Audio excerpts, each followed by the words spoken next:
Did you know that women compete to have sex with you just as much as you're competing with other guys for them?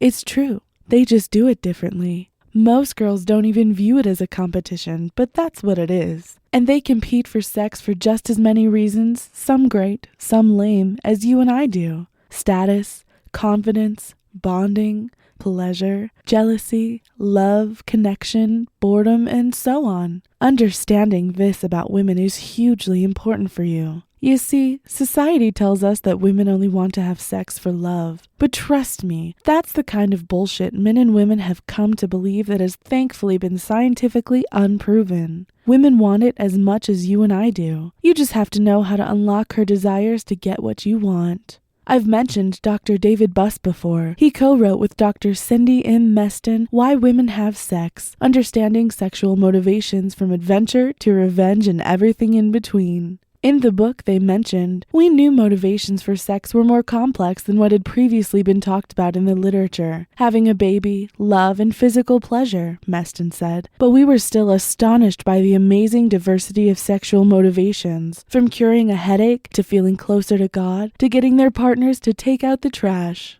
Here is some of the knowledge they drop. 38% of women at some point will try to make their men jealous, compared to only 17% of dudes who do that. Only 15% of girls would have sex without first kissing the guy. 53% of men would have sex first. 63% of women have sex to confirm if they're in love. So for you, understanding women's hardwiring is an important tool in approaching them, getting them to sleep with you, and falling in love, if that's your thing. For example, when you know exactly what to say to a girl to turn her on, how to bond with her, how to use the techniques I've taught you like body language, your walk, eye contact, you can create in her brain an oxytocin release. When she releases oxytocin, which increases feelings of attraction and bonding, the cool thing is that she will associate you with that release. It's like the story of Pavlov's dogs. And no, I'm not comparing women to dogs. You remember Pavlov. He rang a bell every time he fed his dogs, conditioning them to associate the bell with food. After a while, just ringing the bell would cause the dogs to salivate. So even if you go on a date with someone who doesn't think you're a Brad Pitt type, you can condition her to release oxytocin whenever she sees you, without having sex. You go from Mr. Good Enough to Mr. Can't Live Without. To be that guy, you have to put in the work, my friend. If you're reading my daily emails and practicing the tips and techniques I sent you, if you're investing in your brain to better understand women,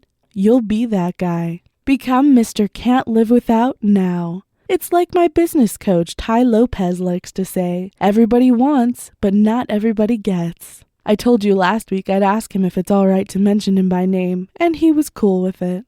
I'm working up some new stuff for you, and I'm always happy to hear from you. Click or tap the Discover More button below and let me know how I can help you and what kind of tips and techniques you'd like to see.